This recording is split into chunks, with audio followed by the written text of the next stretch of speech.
नमस्कार दोस्तों, good morning. Crescent education classes में आप सभी का स्वागत है। दोस्तों आज की इंपॉर्टेंट न्यूज़ है भाई, 2648 शिक्षक भर्ती का मामला अब सुप्रीम कोर्ट पहुंच गया है। अभी हाल में ही उत्तराखंड उच्च न्यायालय द्वारा दोस्तों डिसीजन दिया गया था कि जो 2648 पद पे जो भर्ती होने वाली है इसमें NIS DLED वालों को भी शामिल किया जाए। और इस डिसीजन के खिलाफ दोस्तों जो BED छात्र हैं ये दोस्तों चले गए हैं सुप्रीम कोर्ट। अभी हाल में ही कल निर्णय आया था कि भाई जो सरकार है वो तो सुप्रीम कोर्ट नहीं जाएगी, लेकिन उससे पहले ही जो BED छात्र हैं वो दोस्तों चले गए हैं सुप्रीम कोर्ट। इसके अलावा LT चयनितों का दोस्तों आक्रोश इस समय पर देखने को मिल रहा है। जो सचिव का लेटर है उस पर दोस्तों बवाल मचा हुआ है। इसमें इस भर्ती को निरस्त करने का अनुमोदन किया गया था। इस लेटर के बारे में दोस्तों हम आपको आज डिटेल में बताएंगे। इसके अलावा देखिए जो भर्तियां निरस्त करने का जो लेटर निकलना है, इसकी सिफारिश से दोस्तों उबाल चारों तरफ फैला हुआ है। तो चलिए आज की वीडियो को शुरू करते हैं। आगे बढ़ने से पहले दोस्तों हमारा जो नया बैच है दोस्तों वो 1 नवंबर से दोस्तों स्टार्ट होने वाला है, दीपावली के जस्ट बाद। आप लोग भी दोस्तों अगर चाहें तो इसके लिए जुड़ सकते हैं। अगर आप UP TGT PGT मैथ्स को लेकर तैयारी करते हैं, LT लेक्चरर की मैथ्स के लेकर तैयारी करते हैं तो आप हमारे संग जुड़ सकते हैं। यहाँ पर आपको recorded classes, PDF, mock test, study material सब कुछ दोस्तों यहाँ पर मिल जाएगा।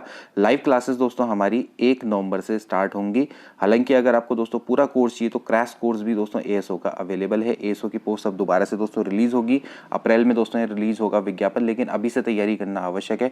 6 से 7 या 8 महीने की दोस्तों तैयारी इसके लिए अति आवश्यक है। तो अभी आप हमारे संग एनरोल कर सकते हैं। ये हमारा कॉन्टैक्ट नंबर है, यहाँ पर दोस्तों आप हमारे संग संपर्क कर सकते हैं। जितनी भी क्लासेस हैं दोस्तों वो आपके को रिकॉर्डेड फॉर्म में भी दोस्तों उपलब्ध रहती हैं। तो अगर आप पूरा कोर्स भी परचेस करना चाहते हैं तो वो भी आप कर सकते हैं। इसके अलावा लाइव क्लासेस दोस्तों हमारी 1 नवंबर से स्टार्ट हो जाएंगी। तो देरी ना करें, जल्दी से हमारे संग जुड़ जाइए। सबसे पहले दोस्तों हम बात करेंगे 2648 पदों पर जो प्राइमरी टीचर्स की रिक्रूटमेंट हो रही है। ये देखिए शिक्षक भर्ती का मामला है, ये सुप्रीम कोर्ट पहुंच गया है।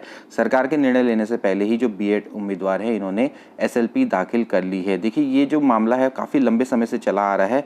यहाँ पर NIS DLED वालों का जो मामला है दोस्तों ये बहुत समय से चला आ रहा है। पहले जब दोस्तों भर्ती चल रही थी 2648 पदों पर तो इनमें NIS DLED वालों को शामिल नहीं किया गया था, लेकिन बाद में दोस्तों क्या हुआ कि मामला हाईकोर्ट पहुंच गया और हाईकोर्ट ने निर्णय दिया कि NIS को भी इसमें शामिल किया जाए। ठीक है, लेकिन अब इस निर्णय के खिलाफ जो BED अभ्यर्थी है इनमें आक्रोश फैल गया और उन्होंने, क्योंकि NIS DLED वालों को अगर शामिल किया जाएगा तो इससे जो BED जो छात्र हैं उनका कहीं ना कहीं यहाँ पर नंबर आना मुश्किल हो जाएगा। ठीक है, तो भाई इस फैसले के खिलाफ ये सभी लोग सुप्रीम कोर्ट चले गए हैं, क्योंकि कल सरकार ने साफ साफ कह दिया था कि हम अब इस फैसले के खिलाफ सुप्रीम कोर्ट नहीं जाएंगे। लेकिन उससे पहले जितने भी B.Ed उम्मीदवार हैं इन्होंने मामले को सुप्रीम कोर्ट पहुंचा दिया है। ठीक है, तो यहाँ पर आप देख सकते हैं प्रदेश के राजकीय प्राथमिक विद्यालयों में सहायक अध्यापक की भर्ती के लिए शिक्षा विभाग ने वर्ष 2020-21 में 2648 पदों के आवेदन मांगे थे।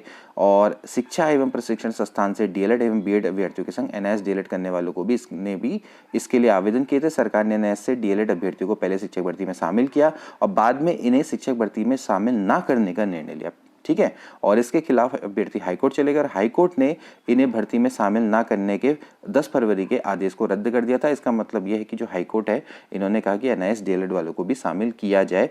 इसमें बीच में सरकार ने एक GO निकाला था कि जिसमें NIS DLED वालों को इसमें शामिल नहीं किया जाएगा, लेकिन बाद में हाईकोर्ट ने इसको निरस्त कर दिया। तो अब इस फैसले के खिलाफ जो BED अभ्यर्थी है ये सुप्रीम कोर्ट चले गए हैं। तो अभी भी दोस्तों ये मामला थोड़ा सा लटका हुआ है।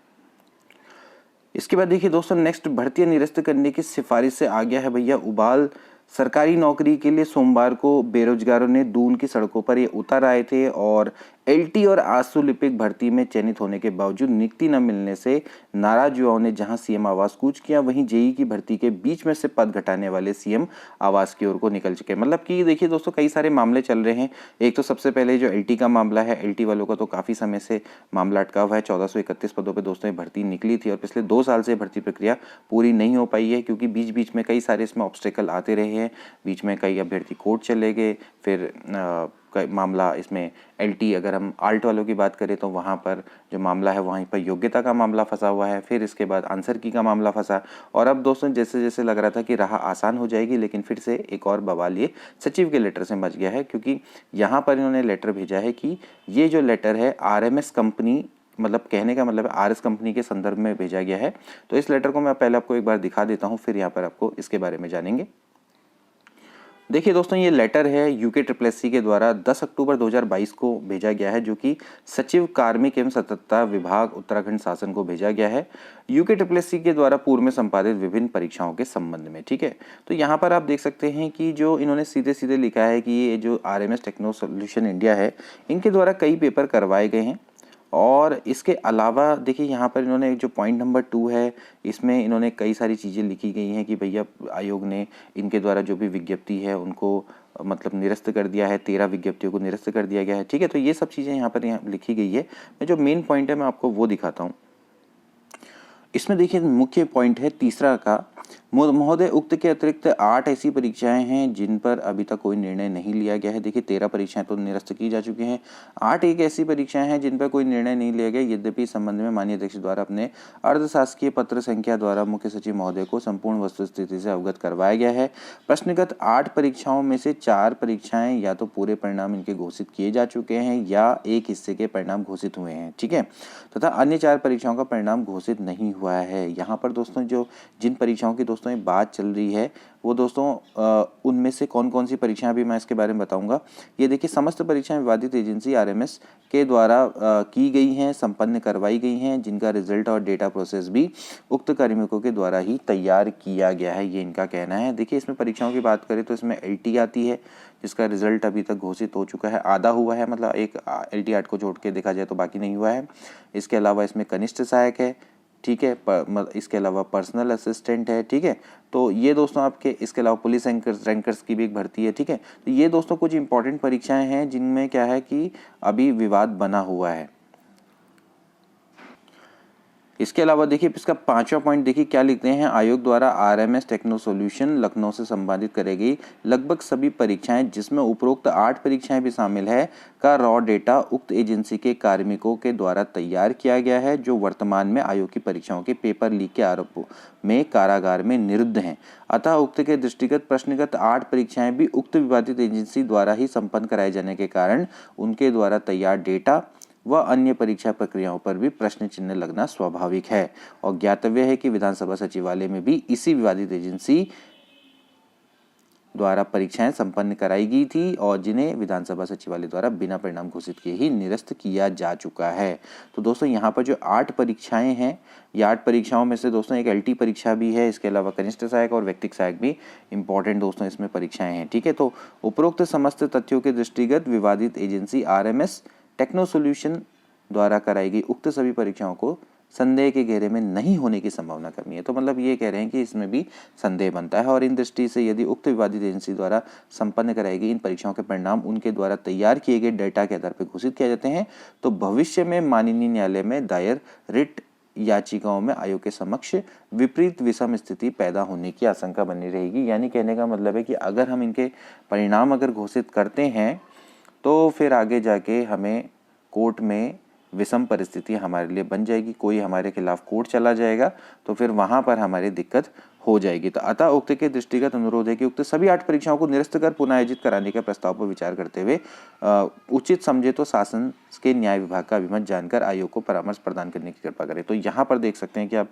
बड़ी खतरनाक लाइन इन्होंने लिखी है कि भैया जो जितनी भी 8 परीक्षाएं इनको निरस्त किया जाए और उसके बाद क्या कहते हैं नया एग्ज़ाम करवाया जाए। ठीक है, तो इसके लिए न्याय विभाग से भी इन्होंने परामर्श लेने का की बात कही है और अनुरोध किया है कि न्याय विभाग से परामर्श लेकर इनको अवगत करवाया जाए। ठीक है, तो यदि उपरोक्त तथ्यों के बावजूद, एक लाइन इसमें और इम्पोर्टेंट है, यदि उपरोक्त तथ्यों के बावजूद भी लंबित परीक्षाओं का घोषित किए परिणाम को घोषित किया जाता है तो उचित होगा कि प्रत्येक परीक्षा हेतु प्रतिभागी अभ्यर्थियों की पूर्व की परीक्षाओं में उनके द्वारा प्राप्त अंकों अन्य समस्त पहलुओं की जांच एवं समग्र विश्लेषण हेतु शासन स्तर पर जांच समिति का गठन एवं जांचोपरांत ही अग्रेतर कार्रवाई किया जाना उचित होगा। तो यहाँ पर ये कह रहे हैं कि अगर आप रिजल्ट को निरस्त नहीं करते हैं तो आप एक काम करिए कि जो अभ्यर्थी जिन्होंने इसमें प्रतिभाग किया है, जिसका सिलेक्शन हो रहा है, तो उसका प्रीवियस रिकॉर्ड भी देखा जाए। तो इसके लिए उच्च स्तरीय जांच समिति का गठन किया जाए और वैसा ऐसा हो चुका है। अब LT की जो जांच है वो उच्च स्तरीय दोस्तों जांच होगी, इसके अलावा भी अन्य परीक्षाओं की जांच होगी। मेरे हिसाब से इसको निरस्त तो नहीं करेंगे, तो इसमें थोड़ा सा जांच बैठेगी दोस्तों। इसी लेटर के कारण दोस्तों जो युवा है इन्होंने सीएम आवास में कूच किया। नियुक्ति की मांग को लेकर एलटी, व्यक्तिगत सहायक और चयनित अभ्यर्थियों में दोस्तों गुस्सा है और इन्होंने दोस्तों यहाँ पर धरने में बैठे और सीएम आवास में इन्होंने कूच किया गया। ठीक है, इसके बाद क्या हुआ कि भैया जो पुलिस है बैरिकेड वहाँ पर लगा दिए गए। फिर आगे क्या हुआ, अब आगे दोस्तों ये होने वाला है कि सीएम आवास कूच करने वाले बेरोजगारों पर होगा मुकदमा। ठीक है, यहाँ पर देखिए डालनवाला थाने और 2 शहर में कोतवाली में एक मुकदमा दर्ज किया गया है।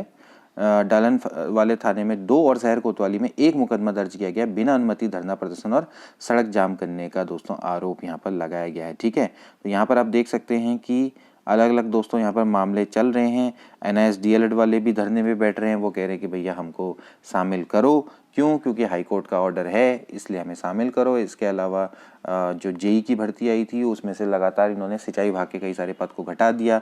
तो वो कह रहे हैं कि इतने सारे पद एक साथ आपने कैसे कम कर दिए। 200 से अधिक पदों को इन्होंने एकदम से, विज्ञप्ति में ज़्यादा पद निकले थे उसमें से 200 पद कम कर दिए। तो कह रहे हैं कि यह न्याय है, 200 पदों को बढ़ाया जाए। और फिर इसके अलावा कनिष्ठ सहायक कह रहे हैं हमको नियुक्ति दो, पर्सनल असिस्टेंट कह रहे हैं हमको नियुक्ति दो, एलटी वाले अलग धरने बैठे। तो कई सारे दोस्तों यहाँ पर केसेस चल रहे हैं। उत्तराखंड में इस समय पर नौकरी मिलना मुश्किल है। तो यहाँ पर आप देख सकते हैं कि जो बीते रोज सीएम आवास कूच करने वाले बेरोजगार कानून कार्रवाई की जद में आ गए और पुलिस ने अनुमति के बिना धरना प्रदर्शन करने, सड़क जाम करने और दिन भर ट्रैफिक बाधित रखने के आरोप में 750 युवाओं के खिलाफ मुकदमा दर्ज कर दिया और डालनवाला थाने में 2 और शहर कोतवाली में इन युवाओं के खिलाफ एक रिपोर्ट लिखी गई। ठीक है, तो यहाँ पर आप देख सकते हैं कि कई सारे चीज़ हैं इसमें। देख लिए विभिन्न संगठन थे जिसमें आशुलिपिक है, कनिष्ठ सहायक है, एलटी भर्ती है, जेई भर्ती के अभ्यर्थी शामिल थे। एलटी, आशुलिपिक और कनिष्ठ सहायक भर्ती में चयनित अभ्यर्थी नियुक्ति की मांग उठा रहे थे। जेई भर्ती में अभ्यर्थियों ने 228 पद, जो कि मैंने पहले ही बोला था कि 228 पद इन्होंने गायब कर दिए थे सिंचाई विभाग के, वो उसको पद को बढ़ाने की मांग उठाई है। लेकिन पुलिस का आरोप है कि प्रदर्शनकारी ने ग्लोब चौक के पास सड़क पर जाम लगाया था और इसके बाद वो सीएम आवास की ओर को बढ़ रहे थे। ठीक है, तो यहाँ पर दोस्तों आप देख सकते हैं कि इस समय पे फिलहाल पूरे उत्तराखंड में उबाल है भर्तियों को लेकर। ठीक है, और यहाँ पर भी आप देख सकते हैं कि जो कनिष्ठ सहायक हैं भर्ती के लिए चयनितों ने मांगी नियुक्ति। तो यहाँ पर आप देख सकते हैं कि फिलहाल नियुक्ति के लिए मांग कर रहे हैं। ठीक है, इसके अलावा जो डीएलएड प्रशिक्षित अभ्यर्थी हैं वो भी सचिवालय की ओर को बढ़े थे। तो दोस्तों आज की वीडियो के लिए इतना ही, मिलते हैं अगली वीडियो में। Good bye.